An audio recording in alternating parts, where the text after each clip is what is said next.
ఓం మహాగణాధిపతయే నమః. ఓం గురుభ్యో నమః. ఓం శ్రీమాత్రే నమః. పరమేశ్వర స్వరూపమైనటువంటి జ్యోతిష, వాస్తు మరియు ఇతర అనేకమైనటువంటి శాస్త్రములను మనకు అందించినటువంటి మహర్షులకి నమస్కారం. హయగ్రీవ హయగ్రీవ హయగ్రీవేతి యో వదేత్ తస్య నిస్సరతే వాణి జన్మకన్యా ప్రవాహవత్.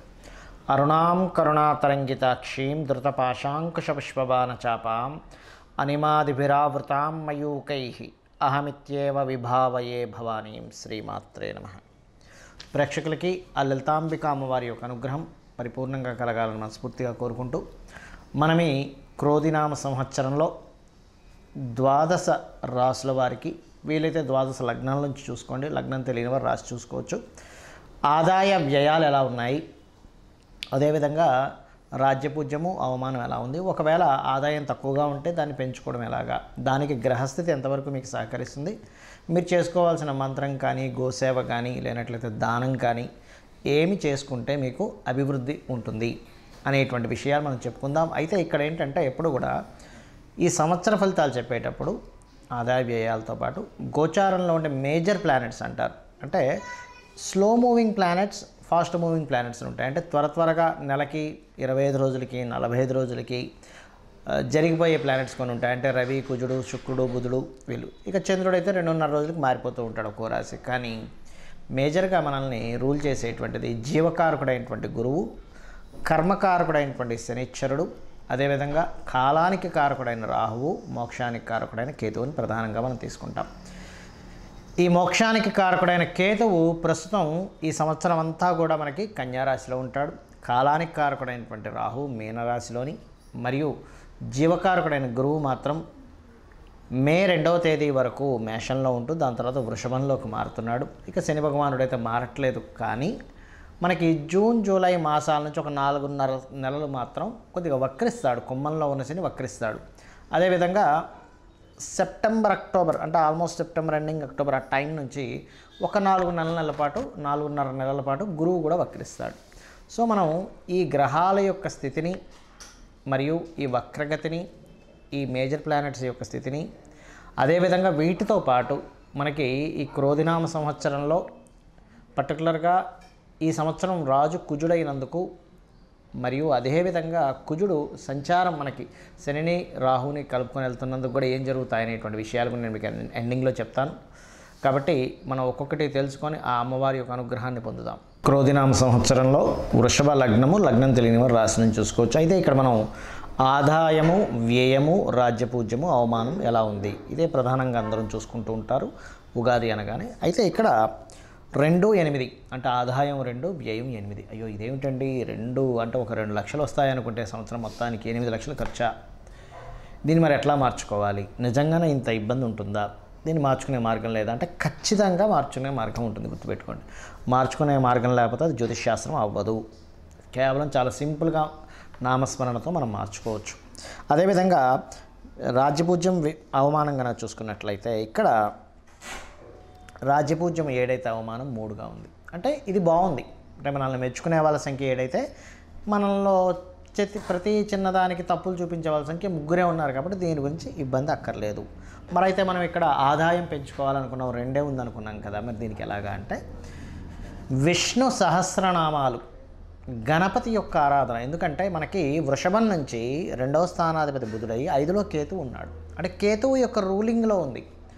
ఏం చేయాలండి, ఉలవలు దానంగా ఇవ్వడము, కేజింబా ఉలవలు, మల్టీ కలర్ క్లాత్ దానంగా ఇవ్వడం. అది కూడా ఇవ్వలేము అనుకునేటువంటి వారు నిత్యము గణపతి ఆరాధన చేయడం, ఓం గం గణాధిపతయే నమః అనేటువంటి నామస్మరణ చేయడం.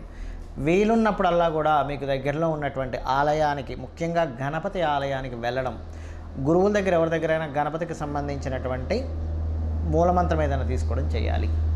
అలాగే మే మాసం వరకు కాస్త ఈ వ్యయం తగ్గాలంటే, ఎందుకంటే 2, 8 ఉంది కదండి, కాబట్టి వ్యయం తగ్గాలి అంటే శనగలు దానంగా ఇస్తూ ఉండండి మే మాసం వరకు. మే మాసము నుంచి కాస్త కందులు దానంగా ఇస్తూ ఉండండి. ఖచ్చితంగా వ్యయం తగ్గుతుంది, ఆదాయం పెరుగుతుంది. మరి ఈ ఆదాయం పెరగడానికి మీరు చేసుకోవాల్సిన మంత్రము ఓం సంపత్కరీ సమారూఢ సింధుర వ్రజ సేవితాయై నమః చేసుకుంటే సరిపోతుంది.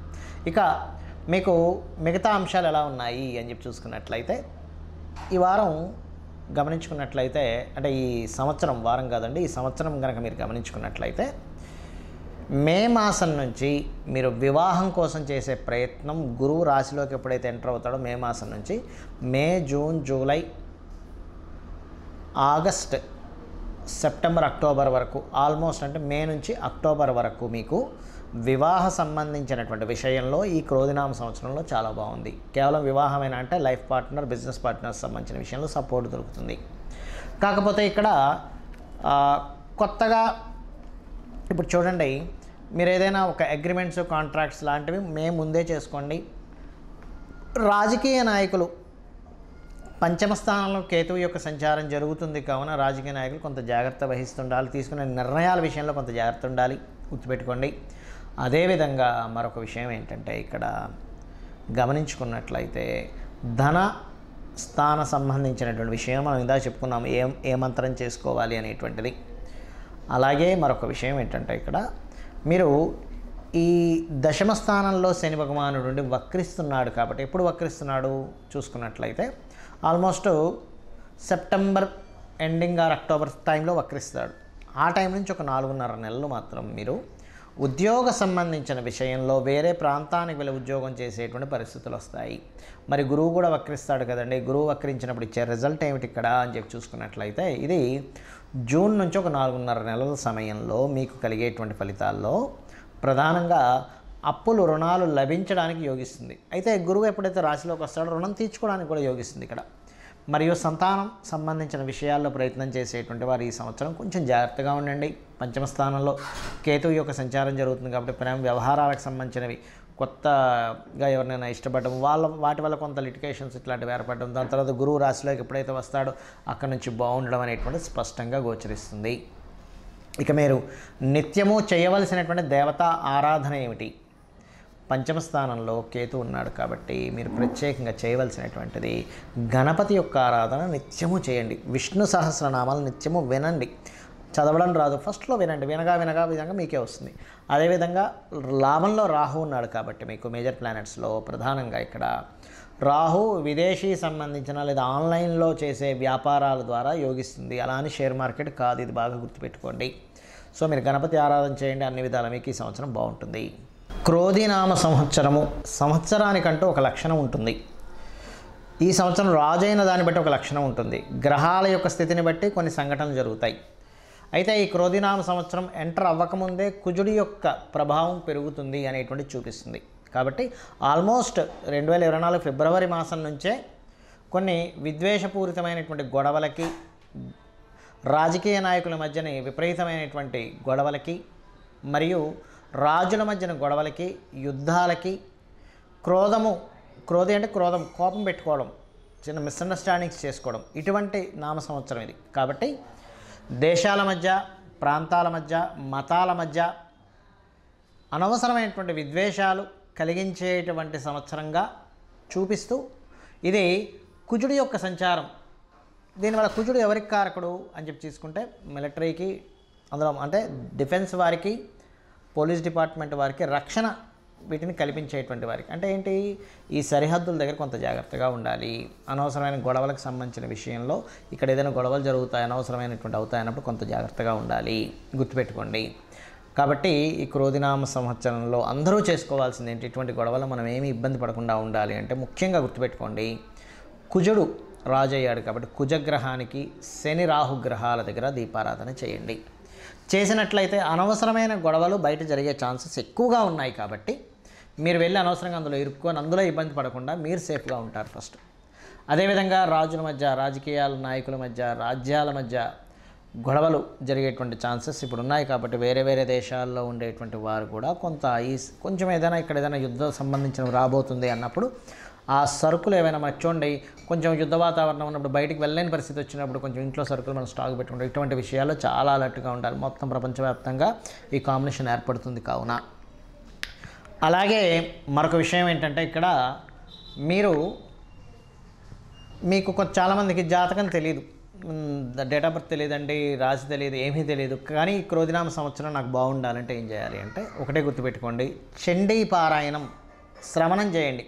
మీరు తర్పణమో హోమమో చేయలేకపోయినా కనీసం శ్రవణం చేయండి. ఎటువంటి ఇబ్బంది రాకుండా అమ్మవారు చూసుకుంటుంది ఈ సంవత్సరం.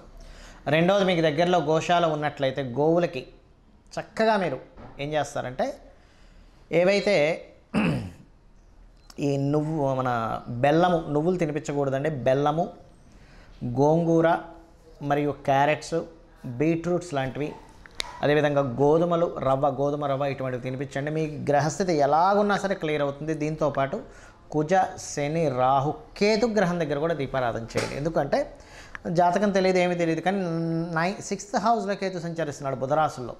అందుకని ఏమిటి, ఈ అప్పుల విషయంలో మీరు ఇబ్బంది పడకుండా ఉండడానికి కేతు యొక్క అనుగ్రహం, గణపతి యొక్క అనుగ్రహం కలుగుతుంది. కాబట్టి గణపతి ఆలయాలకు వెళ్ళడం, అమ్మవారి ఆలయాలకు వెళ్ళడం, అందులో ముఖ్యంగా దుర్గాదేవి ఆలయాలకు వెళ్ళడం. దీంతోపాటు మీనరాశిలో రాహు యొక్క సంచారం అనేటువంటిది బాగా గుర్తుపెట్టుకోండి. దేవత సంబంధించినటువంటి పూజ పునస్కారాలు మాత్రమే కాకుండా పితృదేవతలకు ప్రధానంగా చేసుకోండి.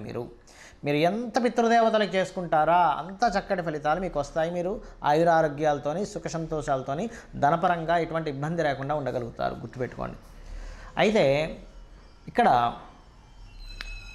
ఎవరైనా సరే గుర్తుపెట్టుకోండి, బాగా అప్పులతో ఇబ్బంది పడుతున్నారు, ఈ సంవత్సరం ఇంకా ఎక్కువ ఇబ్బంది పడుతున్నారు అనుకునేటువంటి వారికి గణపతి ఆరాధన చేస్తూ మీరు ఓం అపర్ణాయై నమః అనే మంత్రం చేయండి.